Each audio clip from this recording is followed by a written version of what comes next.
5 years. No, I think we're taking baby steps, but there's definitely a lot of progress in terms of just singing and the filmmaking and everything. I think even though the mainstream media might not quite be ready to see a young Asian dude starring in the newest teen chick flick, like there's people beginning to take notice. I mean, like, and then you'll see like Harold and Kumar, like like stuff like that. There's people making little moves here and there, and I think that's important because we're making steps towards a good thing. In 5 years, I see global domination by me. It's gonna take 5 years. 5 years. Okay, and then one last thing before we turn over to the audience, and I think we already touched on it a little bit, but just to be concise, for the people out there that want to do whatever it is that you guys do, if you have to give them just one sentence of advice, what would you say? I'm going to say do it because you want to do it, not because you want to be famous. Yes, I like that one. Because none of us started to be, oh well, dang it, I take that back. But mine is if you really want to get to that next level is to be creative and do something that no one else is doing. So I think just have passion for it. Like if you have passion for it, like true passion, then there's going to be obstacles, and it's going to keep you motivated. It's going to keep you focused. And yeah, if your passion is to just tell good stories, entertain, that's good. If your passion is to get famous, that's good. As long as you have the passion for something, that's the most important. So I think if you don't have it, then you're doing it for the wrong reasons. I'm passionate and I want to be famous, so I think the main thing to remember, because it gets difficult. You get a lot of people, like just people talking a lot of shit, and you get a lot of people, a lot of obstacles that get in the way, and I think that it's important to be dedicated and know that like if you're doing it, then it's gonna take time. Like I get a lot of people that hit me up like, bro, how do you get so many views? I just put up a video and only have 200 views, and I'm like, yo, I've been doing this for like 4 years, Like so it takes time, it takes dedication, and it's not gonna come overnight. So yeah. Awesome. So questions from the audience. Anybody? Wait, I wasn't. I'm sorry. That wasn't like a stab at Oh, Tim. No. Because Tim is actually extremely talented. So I think I want to clarify and say like have substance and not just like I want to be popular, but actually show off a skill if you have some. If you don't have any, then it's a great way to develop some skills and to grow as an individual. I think. Be worthy of the popular. All right, questions from the audience. I saw something up there. I saw you first. Okay, remember, good questions only. All right, or know this. Okay. There's so much pressure for that. So much pressure. Oh, really? You? Oh, me?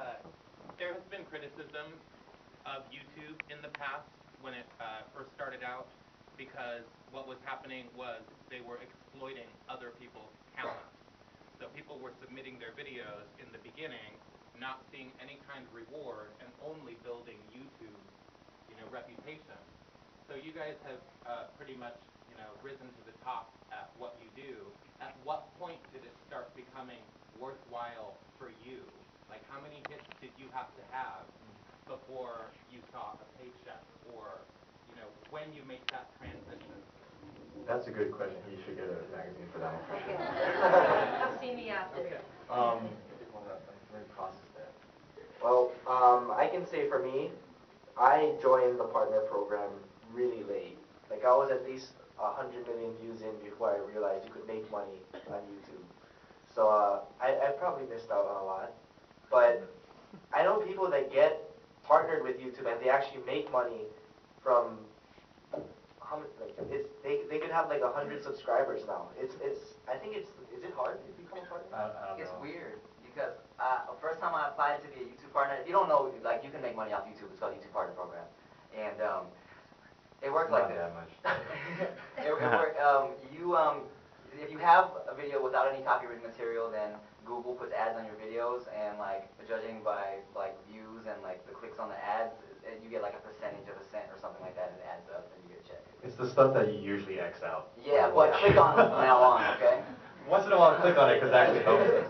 But what was I saying? At what point did it become? Yeah. Worthwhile.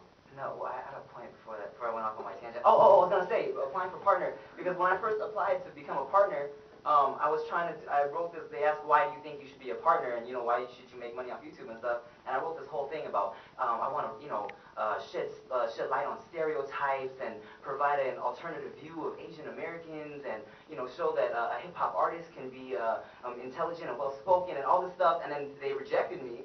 And then I applied again and said, I like to make funny videos, and then they accepted me. I don't know what they want, Yeah, I don't read it.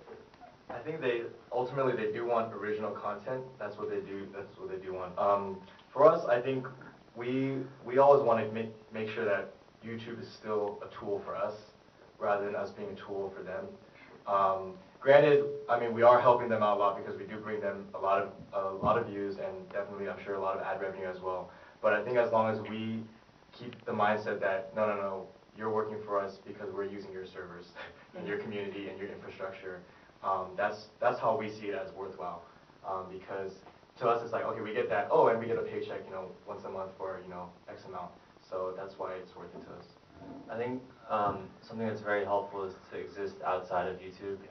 And with that, we have our own website, our own online store, a lot of avenues that aren't just through YouTube. So in a sense, YouTube is just another channel or way for us to advertise everything else.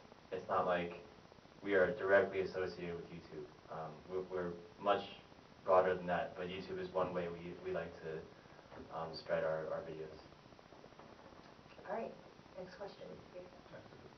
What are your plans, if any, with reaching out to Asian American students into like mainstream media? What is our plan to reach out to students? Yeah, any time. So like, any plan to reach out to Asian students. In what sense? It's like going to schools, having like showing your talents off, and you can put it on YouTube or Twitter or something. Well, for us, we get invited out to go speak at a lot of colleges and high schools and universities, and so we always, usually around springtime and autumn, we always go out like on a tour of like usually like 10 to like 15 schools, and so that's our way to, encourage people, whoever comes out. It usually is Asian kids that come out, but like it is our way of like we want to show people that we're human, we're not just some things that exist on the two-dimensional screen, but we're here, and you could definitely do it too. So that's what we're trying to do. I think it's on you, and then I'll go up there. Okay. So this is more kind of directed towards Kevin, Ryan, and Tim, because you're still guys that are still in college. When you guys, since you guys are so popular over the internet, when you're actually at school, when people like see you and they're like, oh, you're Kevin, you're Ryan, you're Tim, how do you guys like deal with all of that while you're trying to do school also, and you still have that? Yeah, I guess in the beginning it was kind of crazy. Just like people would approach you, but then after a while they get used to your presence, and your classmates aren't gonna ask you every day like, oh, you again, After the first day, it's kind of like, I see you again, but yeah, people are used to it now, and so it's fine. That's how we were when we first met. Yeah, same with Wangfu. When I first met them, they're like, oh, Kamchumba, and now they're like, Kamchumba. Sound like Kaji. Yeah, it's like, yeah.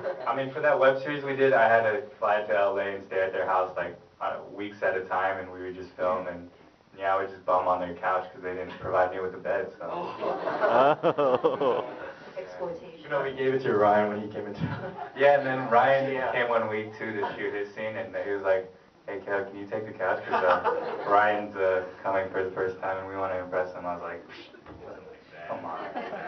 You offer it, I think what Kev said was pretty much the same for me. At first, everyone was kind of like, they come and approach you, but after a while, you just see the same people. Even if it's different people, they have friends, friends tell friends.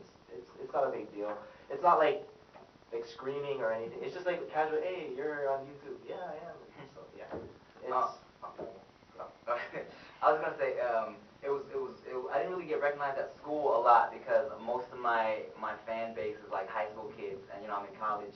But like the longer I've stayed in college, which has been a while now, the longer it takes me to get my degree, the older the freshmen get. So like the more I get recognized now, you know, and which is interesting because and then there's the people that kind of randomly like say like they're just surfing on YouTube and they see my face, they're like, oh, did I see you on YouTube? And I was like, oh, we make YouTube videos, and I always make sure and say, oh yeah, but I make money, so it's legit.